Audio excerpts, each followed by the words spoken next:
Welcome to Her Story of Success, a podcast featuring stories from influential women trailblazers and business leaders in hopes of inspiring you throughout your own journey of success and fulfillment. I'm Leah Glover Hayes, your host and CEO of Her Story of Success Women's Business Collective. On today's show, I'm excited to interview Krista Ripma. Krista is the founder and CEO of Authentic Audience, a digital marketing agency that helps brands tell their honest stories. I loved getting to know Krista because her journey is truly one of a kind. On today's show, she will tell her story of leaving behind a career in Hollywood to work in the yoga industry, and then falling in love with marketing and deciding to start her own company with her husband. Krista also shares some great advice for how you can sell the truth with authentic marketing. As you watch today's show, be thinking of someone you can share it with who might benefit from learning a little bit more about marketing themselves.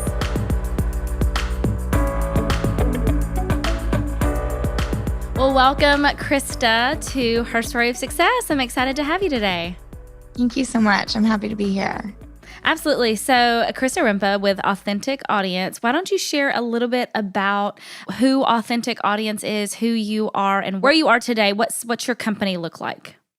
Okay, great. So I am a marketing coach, launch strategist, and I have a digital marketing agency called Authentic Audience. We do all things digital marketing. So we do launches, we do Facebook ads, we do Google ads, we do email list growth campaigns, basically anything outward facing. So not a lot of internal stuff, but if you're putting out a product or a launch or an email or an ad or anything that your audience is going to see, we have a hand in that. So we do a lot of different stuff every day. We cater to a lot of different people, but at the end of the day, it's people, in my humble opinion, that have a purpose and a service that is helping in some way.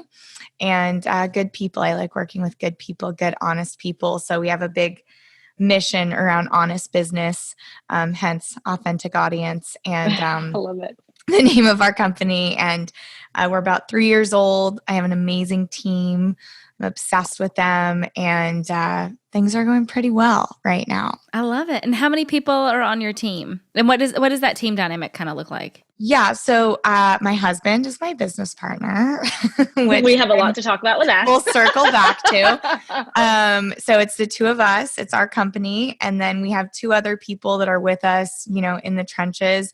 But a lot of amazing contractors and freelancers that I trust with my life. And the goal one day is to have them on with me full time if they want it, but a lot of them don't. They like having multiple clients and projects, and it's just great to be growing that sort of collective of creatives and developers and engineers and people I know I can call on.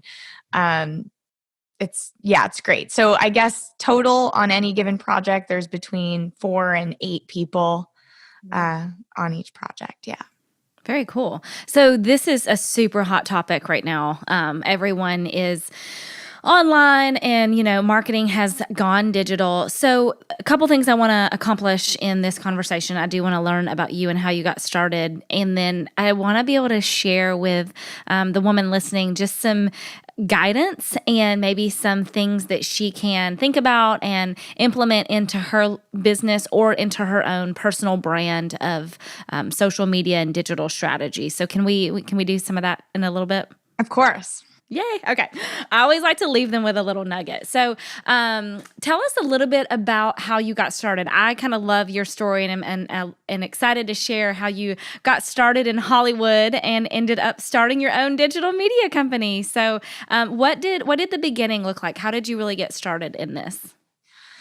Yeah, so I, in college, was all about film and television and producing and communication. So I majored in communications and film and moved straight to LA right out of school. And I was working on TV sets within, a month of graduating. And that was all by chance. It was super luck. It was everything really truly that I've had is from my network. It's from growing my network and connections, and never from my resume. So that's a huge factor in my success and being in the right place at the right time. But through a friend of a friend of a friend, I got a contact on a set that gave me a chance. And he gave me one day. Basically, he said, if you come down here on Monday, you'll have like one day to prove yourself.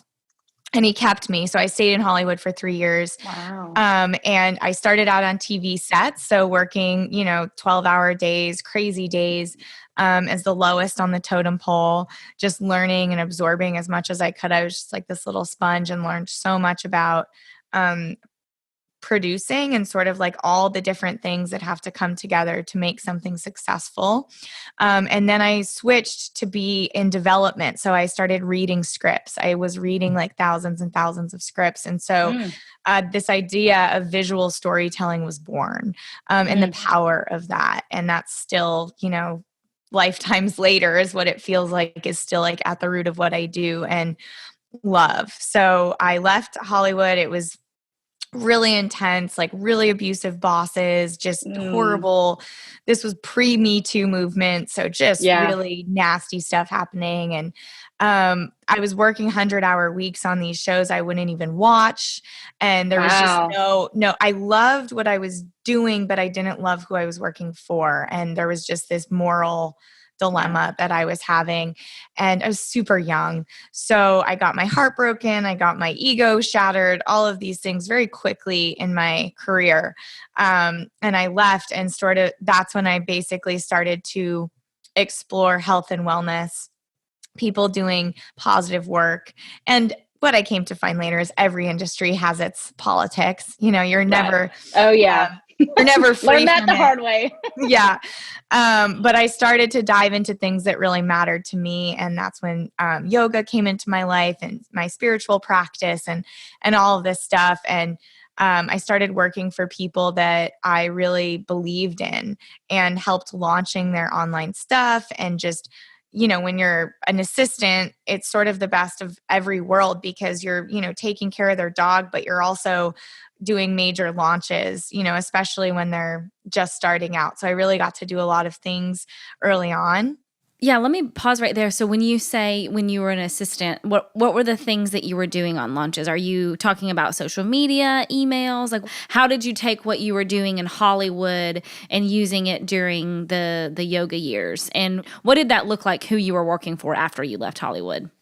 Yeah, so I went through a crazy breakup a couple years later and went on a yoga retreat to Aruba with Rachel Brathen, who's Yoga Girl. And she, at the end of the retreat, said, I think you should stay. I need an assistant. I'm growing really fast. And I just said, I'm in. And so many of these big decisions I've had in my life have come from those heartbreak sort of pivotal moments of just, you don't say yes to something that crazy and obscene if you're not like going through this, like, if you're in a good place, you might not say yes because you see all the crazy. Exactly. So you literally went to Aruba on a yoga trip and decided to start a new life with a new career and so you lived in Aruba. I did. I lived in Aruba with Rachel, and this was in like 2013. Now she has one of the biggest, if not the biggest, yoga brands in the world, but it was just her at the time and her husband, who they weren't even married yet, and me. And so because she was growing so quickly, it was a hand in everything from like travel to retreat organization to emails to social media to launching new offers and retreats and filling them and just all of the little pieces that have to come together for any successful launch, whether it's a product or a retreat or an experience, an event. It's pretty much the same flow that you go through. And so I learned so much in such a short amount of time. And I saw what I loved is how positively people were being affected by her work. It was the first time that I was working for somebody that I was promoting self-love and making money doing it, right? Because there's this idea that you have to like sell your soul. Right. be successful. And so it totally changed. There was a pivotal moment, and I've told this story before, and she knows this story, but I had come from LA. So someone had reached out, and I was writing back, and I was like, per your email, Rachel is not interested, blah, blah, blah. And it was just this very like cold way of communicating with people. And she said, this is a heart-based business, and we're grateful for every person that reaches out, and we can still, even if we're not interested, we can still have love and compassion in the way that we communicate. And that was this moment of like, oh, you can do business with a heart. I love it. And I love that that's what you focus on now. I love that, through that you learn, because we were talking offline and just how, what makes a great client for you isn't necessarily their industry or how big they are, but really the heart behind what they do and the purpose behind it and the impact that it's going to have on the other person. So I want to talk about that a little bit. So you're in Aruba and you're working for her as an assistant. Where did the transition shift for you to start like your own company doing this for other people? So as kind of like your own little agency. I got deported. Okay. So that's one way. Let's talk about that. Yeah. So I had been there for 6 months. I had overstayed my welcome, and I basically was trying to extend my visa, didn't do it right. And they told me, you have like 48 hours to leave. Okay. And if you leave within 48 hours, you can come back in a year. So I had to go. And that was really hard. I loved it. I wanted to stay, but I came home, which for me was in the San Francisco Bay Area. And at that point, just sort of had a part-time job, didn't really know what I was doing, but I knew enough from what I had learned that I could start implementing these strategies with other people. And it was all yoga at the beginning. So I started working with yoga studios, yoga teachers, just anybody in the yoga space. At that point, it was like my everything. I just got really, really into the yoga world. And I thought the more butts on mats, the better the world. That was like my little mission. So I love it. So I really started diving in with that and doing really well. So everything from websites, I was doing social media management, everything around the creative storytelling of how you connect with your customers. And it was around that time, about a year into doing that, I was just really working paycheck to paycheck, like month to month, not thinking about scalability or entrepreneurship or anything like that. I was just excited. I was living on my boat at the time, and I was just excited that I was doing something I loved and my bills were paid. So no like concept of growth or operations or even financials, budgeting, nothing like that. That's where my husband came in. So about a year or so into that, I met Clay, and he was doing operations, customer service, automations, tech, all of these, everything I wasn't doing, he was doing in his company. And so he saw how successful I was without any of the sort of operational stuff. I mean, I was sending invoices from like Google Docs. I mean, it was just, I don't even know what I was doing, but he saw an opportunity and he said, I think this could really be something. And that's when we started talking about how and what it should be. And Authentic Audience was born in Thailand. Actually, we got sort of stuck in Thailand.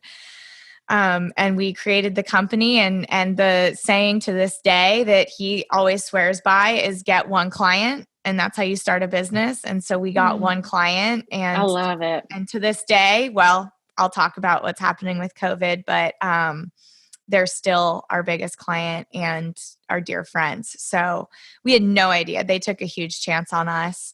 But we taught ourselves as we went. We've had amazing mentors over the last 3 years that have taught us Facebook ads, Google ads, all of the tech stuff that you really can't teach yourself.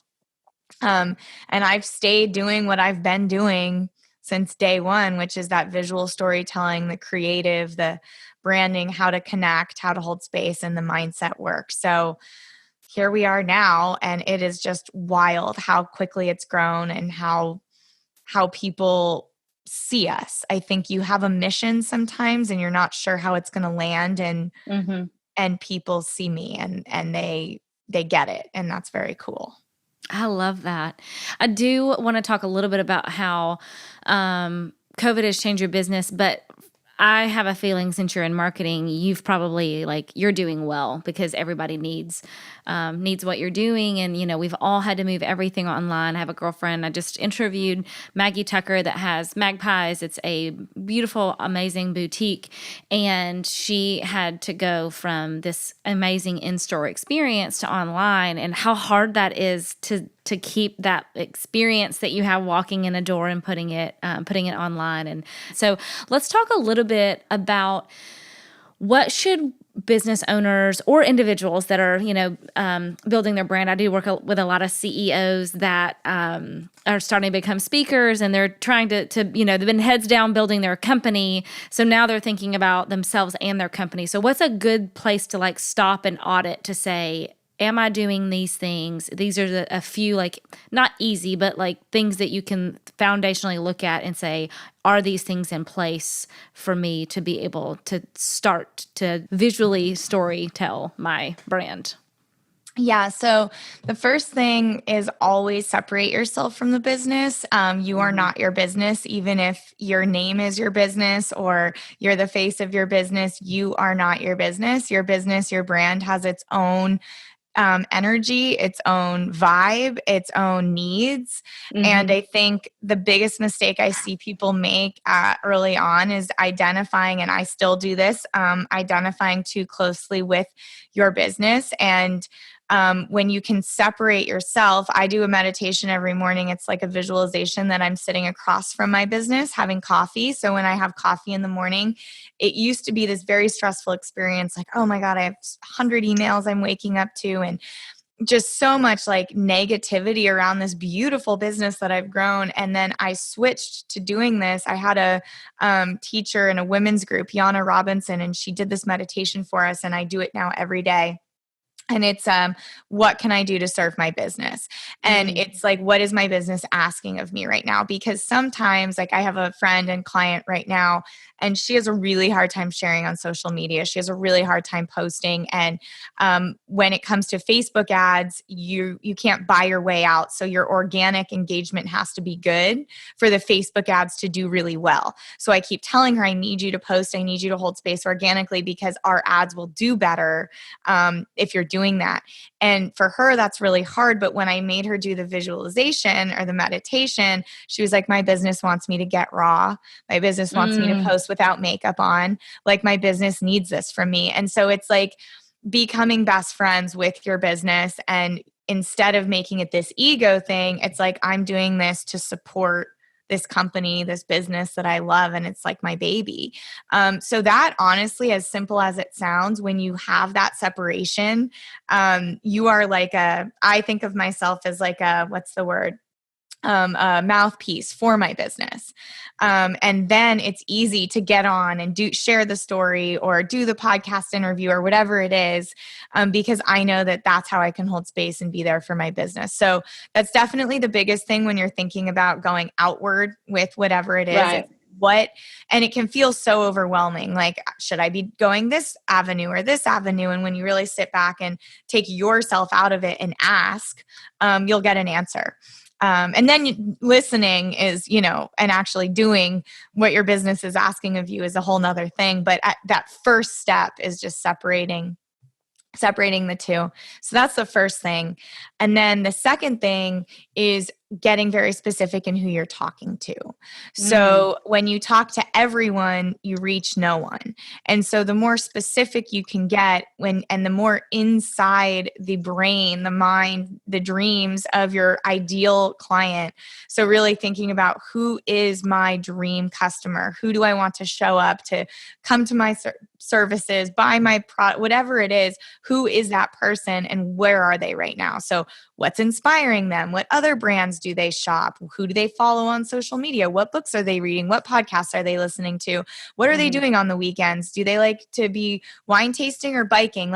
Really getting in the head of your dream customer and talking to that person, because then once you get really specific in who you're talking to, you can identify their pain points, what they need, what they're looking for. Does price matter to your ideal client? All of these kinds of things. And so it's another way of separating yourself a little bit.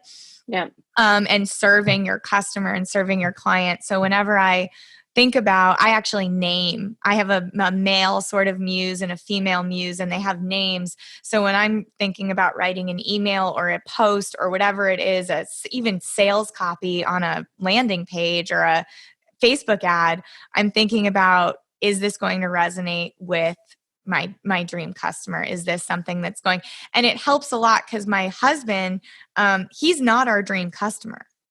He's actually not. Right. So a lot of times he doesn't super resonate with the copy, or that he's like, I don't like it. I'm like, but I'm not talking to you.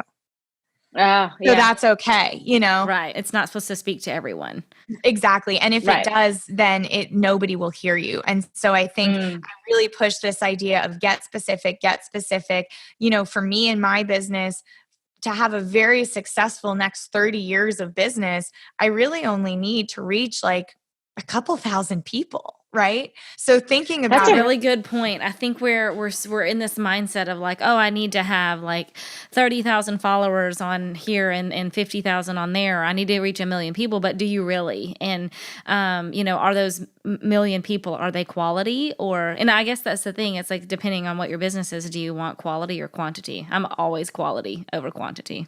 Well, I think quality people become more loyal, and it's always easier to keep a client or keep a customer than go out and find a new one. It's easier to keep them, and it's cheaper than finding cold people. So I think for me, it's just the more specific you can get, and really thinking, because if you have a product and you're like, I need to push millions of these things, well, 1 million is still not a big number. I think there's over 1 million people on Instagram that have 1 million followers. Like, it's not actually a lot. And so if you need to reach 1 million people, who are they? What are they experiencing? What's the commonality between them? And why do they need this? Whatever it is. And when you can really talk to that person and serve that person, it's pretty amazing how you'll start to see them. Like every deep dive I get on, I look at the other person, I'm like, I called you in because I was talking to you. And I'm still like excited and surprised like a little kid when I see it. I'm also expecting it more because I'm like, yeah, I'm talking to you. Like you better be, sitting here because I'm literally creating this for you. So that's the second thing. So the first thing is separating yourself from your business, asking what the business needs. The second thing is asking what your customer needs, and really getting in the head and in the mindset of their experience. Those are two things. What else? Oh, have a good product. That's kind of important. And that's why what do you mean by that? Let's dive into like, what do you mean have a good product? Because I know you had said that you don't really work a lot with product-based businesses or companies. You work more with service-based businesses. So share with us a little bit what it means to have a good product when you are like your dream client, a service-based business. Sure. So it's for me, I'll give my client Ritual Hot Yoga is a yoga studio chain, and I've been working with them for a very long time. And I tell their team this all the time. I have like monthly or quarterly meetings with their whole team, all their teachers, their whole staff, everything. And it's this idea of I am nurturing these leads for you. So I'm going out, I'm telling people that it's a luxury experience, that it's clean, that, you get waters included, the insert, like all massages included. Like I am basically selling them on this experience, but it's up to you to like, I'm like nurturing them like a little baby, and then I hand them to you, and it's up to you to deliver that amazing experience. I can't do that. I can get people in the door and I can get people excited, but the product has to be good or they won't come back. So, I could shove so many people through that front door on that new student preview for $50 or whatever, but that's not going to grow a company. We need to change. We need to convert 20 to 30% of those people into members for this to really work. And I can't do that. I can tell them about the membership. I can make sure once they buy a new student package, they see an advertisement for a membership, but you're the only one as the person in the studio or as the person making the product or whatever that can affect the experience. And so That's what I mean by a good product. And also if there's organic traction, that's always something I'm looking for. So people will come to me and they're like, yeah, I launched this in September and I got 30 people to buy it and they all had a great experience. I'm like, that is awesome. Like 30 people without a dime spent in marketing love your product. And like really doing this shot across the bow idea of getting that beta group, getting those beta testers, spending money on making the product good. So many people spend thousands of dollars on websites and logos, and then you click buy and you get in the back end of their platform or service and it's like total garbage. And I'm like, I'm so mad. That's something that really makes me mad because I know you just spent 20 grand on that website when you should have been spending that money making your product better. So, and I think that way with products too, or tech, right. like, you know, things like that, platforms I use, where the landing page is so beautiful and then you get in the back end and it's terrible. So making sure your product is good, because marketing can't save you. It can only, you know, get your amazing service or offer in front of more people like your current clients that are already buying it. So that's the first step, is get one client, get one customer, and make sure their experience is amazing. Then you can scale it. Then you scale. I love that. So what are some of the things that you've seen and you're helping your clients? Like, let's talk maybe, and obviously not specifics, but do you have a client that has suffered because of this pandemic, and maybe talk a little bit about what that looked like for them and how you're helping them navigate through that? Well, actually, Ritual is a great example, and I'm, you know, a yoga studio, because you can't come in. And that's a good example of how my business was affected, because they were my biggest client. And I've had a lot of eggs in that basket for many years. I love the owners. They're dear friends. I love the experience, and I have investment in it growing, you know, financially for myself and for my business. The more studios, the better for us. And so we were on this amazing trajectory. We had this great marketing strategy. We were getting 10 people through the door every day. 30% of those people were converting, and then coronavirus hits. They actually just franchised. Their franchise agreement went out. They had 40 applications and coronavirus. Wow. So that was really scary for me specifically, because I had basically been in my heart saying, well, this is our, you know, if all else fails, we have Ritual. If all else fails, we have Ritual. And we get the call and they're like, we got to pull our marketing. Like, we can't do it. And what's so amazing about that is I was in a really good mind space when it happened. And within 2 weeks, I had replaced that revenue. And it was such a big lesson for me, because it was the thing I was holding on to. It was like, worst case, we lose Ritual, worst case. And we lost them. So it was like the worst thing that could have possibly happened. And you were prepared. Yeah. And and I had actually fired another client the week before that. So within 1 week, we lost like 2 of our retainer, because the way our business works is we have retainer agency work. We have projects and launches. And then I do, you know, courses or coaching and stuff like that. So we basically have 3 main ways of pulling in revenue, but our agency retainer, that's the bulk of our revenue. And I'm paying my team. I have a team of 4 people I have to pay. And so I had to jump into sort of sales mode. But what was so beautiful at that time is everyone was trying to bring their work online. So I was sharing with you before, even firing a client and losing our biggest client within a week. May for us is going to be the biggest month that we have ever had.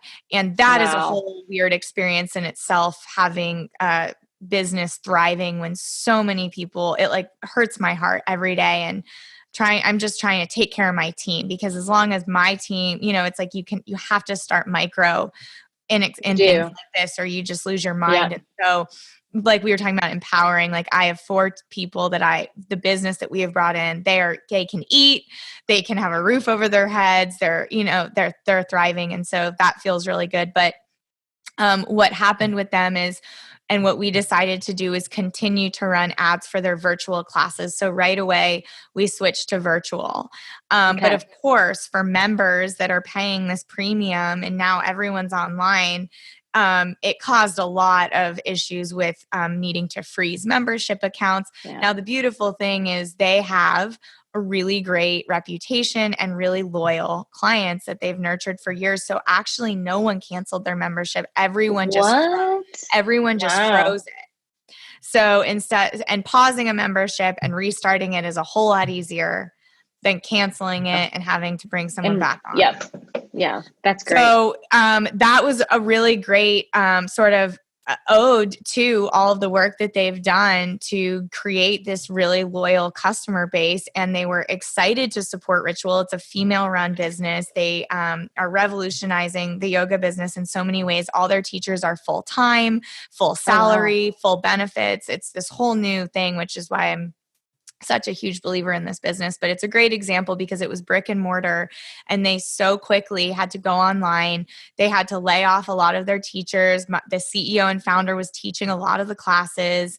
It was totally crazy. And what we did, and what I think a lot of agencies did, was we just said, listen, don't pay us for a few months. We're going to keep running the ads. We're going to keep doing everything we're already doing. We're going to, scale back a little bit so that we can also pull in new work to help us during this time. But we're not going to turn things off because we've really come so far to turn it off. Terrible. And we just said, pay us later, pay us when you can. Let's just keep it going. And I think that kind of integrity and that kind of relationship that we have with our clients, that's a regular reoccurring thing. If, something happens and they can't pay us for a month, or it's not about the money. It's about these long-term relationships for me. Yeah. I love that. Yeah. So now they got their loans, right? All these small business loans are coming through.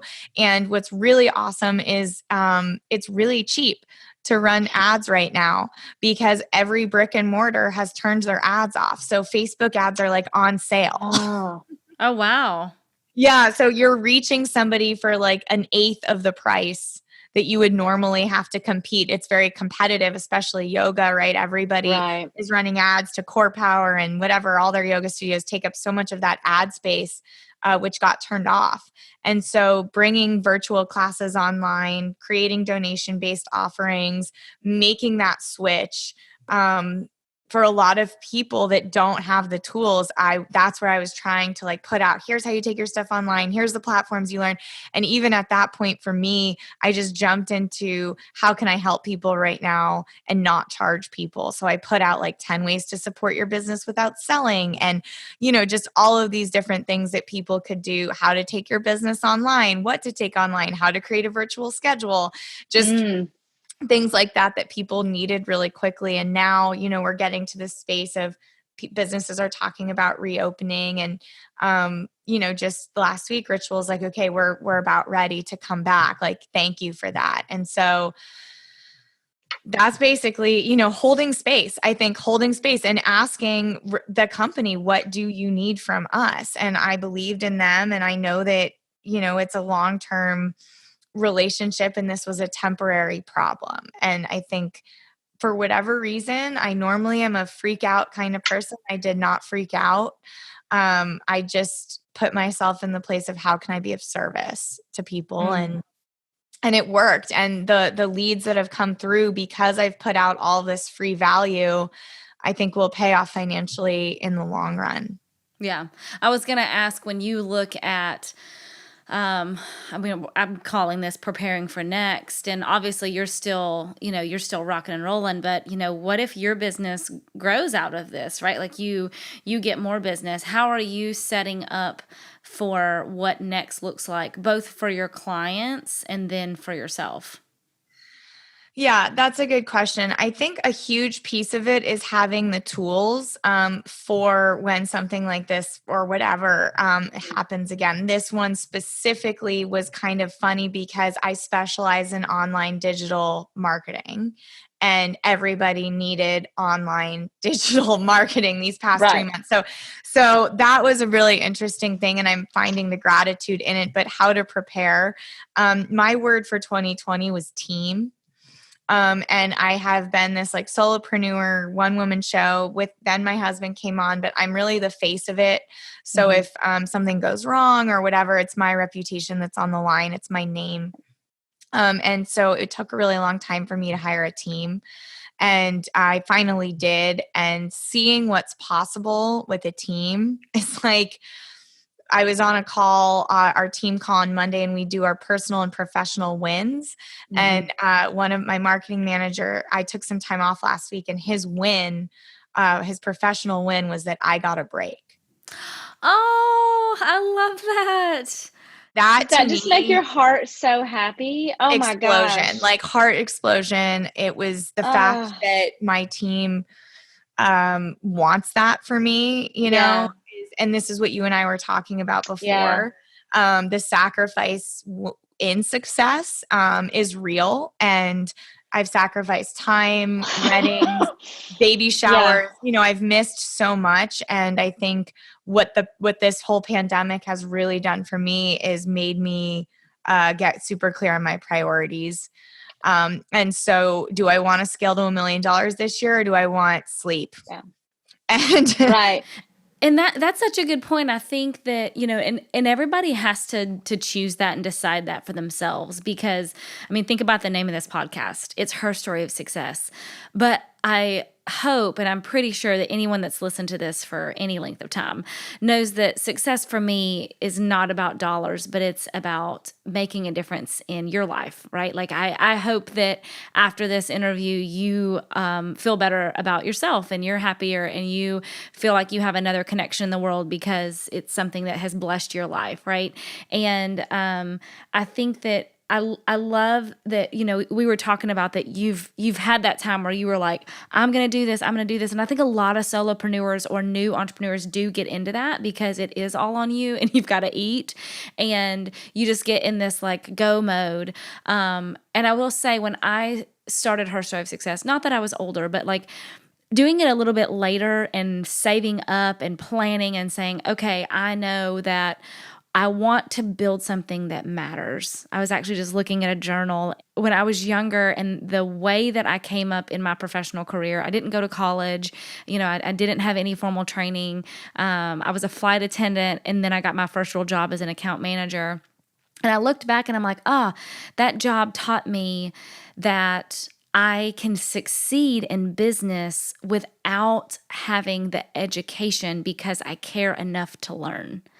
And so I think when we look at being a business owner and providing for a team and, you know, giving this service out to the world, it really gets back to taking yourself out of it, right? I think I go back to what you said about like sitting across from your business and saying, how can I serve that?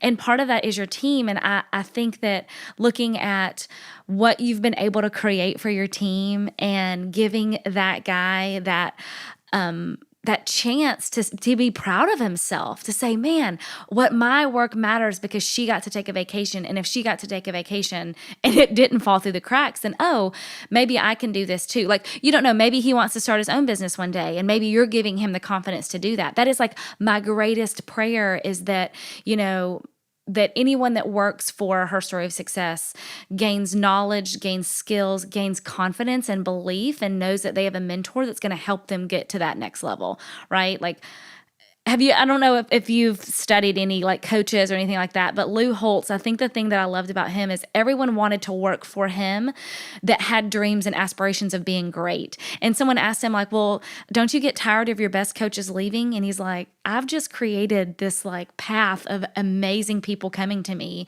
because they know that I want to help them reach their next level, right? And so I just get this visual of you creating this team of incredible people giving their best because you've created an environment of, hey, I want to take care of you and I want you to be the best version of yourself. Come and see what you can achieve with me, right? Yeah, I love that. I had my father-in-law, actually, he just retired, and I had him on my podcast, and I asked him, like basically qualities in a good leader. You know, he'd been in business for 50 years, and he said somebody that takes interest in their team and what they need and what they want. So, you know, my assistant, now operations manager, she's not going anywhere, but she's not with me full time because she actually has this beautiful virtual sort of organizing business. And I support her in that in any way I can. And that this guy that I was speaking to, talking about wanting to work for someone, he emailed me almost once a month for a year. asking me to hire him, Oh my him. gosh. And it was so beautiful. And I wasn't ready. And then I knew I needed to hire, and I knew I needed to hire. And of course, when it came time, he was like just sitting right there in the top of my head. And he had reached out and held space and waited. And the fact that he wanted to work for me so bad made me realize, okay, you're doing something right here in business and people are seeing it. And every time I actually post, like I'm hiring or this is what I'm looking for, I get like 15, 20 people saying, I want to work for Authentic Audience one day. And I love it. Honestly, there's no amount of money or successful launch that can fill that piece of my heart, that I've created something that people are proud to be a part of. And it's not even me anymore. It's this whole energy, and I might be the face of it and I might be the mouthpiece of it. But when you come in, I always say, when it was just Clay and I, people come for me and they stay for him. And I think that's true for the team now too, is they come for me, but then, they know that they have this whole team of support, and it's just so much fun. And I think the other piece I wanted to mention around, preparing for what's next, and something that I've learned with the team, and just since we have changed so much since when we started, and it's the willingness to pivot. I think we get Have you ever played Bananagrams? I haven't. Okay, so such a random example, but Bananagrams is this like sort of Scrabble game, except you play without a board. And you make these little words, but then every time you finish, you have to grab a new letter, and then you have to somehow fit that letter in. And I always see people losing because they get attached to a word and they're not willing to like change it around, because they're like, this is the word I started with and I'm sticking to the word. And I learned early on, so my Bananagram strategy is I'll just redo my whole board. If I pick 3 pieces that don't fit, I'm just like, screw it, and start and like see a new word. And that willingness sort of to pivot and not hold on to that word and be able to see a new word. I really relate to my business, because you need to be willing to pivot. Digital marketing especially is changing so much. Every day. Strategy that we had 3 years ago is not, if somebody suggested that now, I'd be like, that's a terrible idea. So like, you're so 3 years ago kind of thing. And so I think just being willing to pivot with your team, with your energy, at first we really wanted retainer clients. Now I really like doing 3-month projects, and I really want to put out some courses. So I need to make space for that, and just being willing to pivot and then make space for what your business is asking of you. So going back to that same thing, and not getting too attached to the original sort of thing. My purpose hasn't changed, but like my what has changed. Or my, how one of my teachers says, my why stays the same, but my what's change. And and it's I just love that. Really fun. Yeah. I love it. Well, I only have a couple more questions. I just thank you for sharing your time. I feel like I've learned a lot. So I wanted to ask, where can women find you? I'm kind of excited to go back and look at all the free information that you've given. So I hope that they are too. But the second question, and I want to give you a couple of minutes to think about it while you're sharing your where you are, is how do you define success today? And I'm saying today because I feel like in this time it does change, in allowing ourselves the space to define it and allow it to change as it needs to. So I'm glad you gave me a time to ramble while I think of that. Yes. So AuthenticAudience.co.co is our website, and everything's on there. So I have a podcast too, where I interview mainly women, but actually, no, I don't even want to say that. I interview amazing people I love it. that have built a business doing what they love, that are successful, in my opinion. So that's a great question.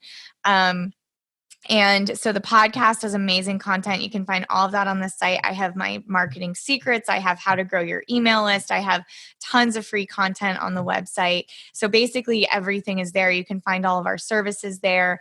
I have a new course coming out called Marketing Fundamentals, and that goes back to how to prepare, because I'm finding so many people don't have the basic tools to market something successfully. And the only difference between 2 incredible products and one succeeds and one doesn't is the marketing strategy. And so marketing fundamentals, if you understand when you're creating an offer, when you're building something from the beginning, if you understand the fundamentals of marketing while you're building it, it's just going to help your life. And I think that's the biggest thing that I've seen over the last 3 years is the clients that I work with, I've actually healed something.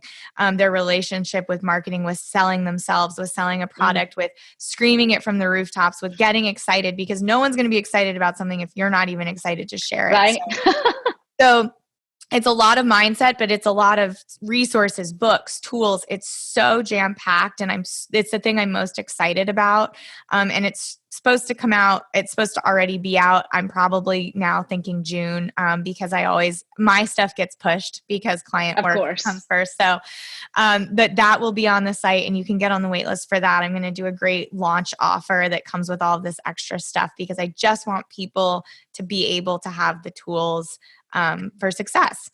And so that's all on the site. And on Instagram, I'm Krista Ripma. So Krista Ripma. And I'm always posting stuff about marketing and just trying to hold space, in any way that I can. When I have a client across from me having an experience, and I find this on the podcast and in so many aspects of my life, we're all having the same experience. So if somebody's having a pain point or having a situation, it probably means a lot of people are too. So I try and share things like that. And I do deep dives. So the way to work with me one-on-one, if you want to work with the agency, you can learn all of that on the site. But I do marketing coaching. So I'll do a deep dive with you. You can learn all about what that is on the site. And then little coaching packages. So there's lots of ways. There's basically, I want to give, an intro point wherever you're at. I want to meet you where you are. So a lot of people aren't ready for the agency work yet, and may never be, and that's okay. You can do a lot with the coaching calls and a lot with the courses. So yeah, that's Authentic Audience and me. You can find it all there. I have a talk called Marketing Your Dharma. That's on there. And so I tried to just put it all in one spot. When people have to make a decision, or you have too many links, that's a big marketing no. You just want to, put them all in one spot. So that's the site. And then my definition of success, I was just talking to a very, very successful friend of mine about this, and it's interesting. My previous definition of success, I used to say success for me would mean doing something I love, helping people do it, and making money doing it. And then about 2 years ago, I realized I was doing it. And so then you reach this growth edge of like, okay, well, now what does success look like? So I'm glad I love the way you asked it, because it's always going to change. And right now for me, success looks like helping, making sure my purpose is clear, which is helping people heal and understand their relationship with sales and marketing first and foremost, because the strategy then is easy after that. Once somebody believes in their product or their service or themselves, then marketing them becomes so much easier. So selfishly, right, my job becomes easier once my client is in the right mindset. So that's huge, is making sure people are in the right mindset. But success for me, I think right now looks like taking care of my team, taking care of myself, and honestly having a life. Yeah. Because I really, really, I was not drinking water. Have you ever, do you know JP Sears, the funny comedian? Okay. So he makes fun of yogis and he does these funny videos, and he recently did one called How to Have a Terrible Day. And it's and it goes through fall asleep watching mindless shows on Netflix the night before, wake up, don't drink water, dehydrate yourself more with coffee. Then instead of connecting with your partner, scroll through your Instagram feed and check all your emails and stress yourself out first. And it's funny because watching that, I'm like, I was doing all of those things. Wow. Yeah. I was setting myself up for a terrible day. Don't get up, don't stretch, eat lunch at your desk, all this stuff. And for me, it's getting up early enough to walk to the beach, really not checking those emails, and having a team, right, is that taking care of them is the first part to having a life. Because the more I take care of my team, the more of a life I can have. And so, stopping at 4:00, going for the bike ride, being a solopreneur and entrepreneur is so hard, because every hour I'm working, I could be making more money and helping more people. And every hour I'm not working, I'm not making money and I'm not helping people. So even if you love what you do, you can still get totally burnt out and resent your business. 100%. It doesn't matter how much you love it. Like, you need to have a balanced life. And I used to pride myself in being busy, like bragging about back-to-back calls and bragging about 200 emails. It was like this weird, brag to be so stressed out. And that's no way to live. I want to have a family one day. And so for me, I want the business to keep growing, but we were talking about this offline. I want a slow burn. Yes. I want a slow and steady candle to be lit at all times. I don't need fireworks. And I don't know if you know much about astrology, but I'm a Gemini, and Geminis love extreme, highs and lows. And for so long, I lived in the extremes. And now I just want that slow burn. Obviously, growth is important. Right. But it doesn't always have to be financial. And the people that I surround myself with are so, so, so important. And I've recently had the pleasure and honor of witnessing a lot of money, not for myself, but within my friend group and people I know and am close to. And I'm realizing that it's a good lesson for me right now. And it's a great question that you're asking, because for someone that always wants more, more clients, more money, more friends, more everything, I'm right now in a place where I'm like, I have so enough. Mm-hmm. I have beyond yes. enough. And I don't need more right now. I don't need more. I don't want more. I want that slow and steady burn. I want to make sure my clients are taken care of. And that's the last thing I'll say about marketing and growing is take care of the people on your plate. Like, you have an audience, maybe it's 100 people, maybe it's 1,000 people. Make sure those people are held. Like, stop worrying about growing and getting new clients and new followers and new listeners. Like, if you're impacting the people on your plate, and keeping those people loyal and feeling seen and taken care of and nurtured, that's the best marketing strategy out there, because then people like me can go out and help you grow it. But keeping the people in your plate and in your world supported and nurtured, I think, is the thing that we most often forget, especially as entrepreneurs, when all we want to do is grow and have more people know who we are. So yeah, the slow burn. And it's people who know me and will listen to this. It's not a typical Krista answer, but it's where I am now. So awesome. Well, I just appreciate your time. I feel like I've learned a lot and made a new friend. So this has me been too. fun. This was fun. Yeah. Thanks for joining me. To subscribe, click the circular icon, and to watch the latest episode, click the video on the right. If you listen to podcasts, check out Her Story of Success on your favorite podcast platform. See you next time.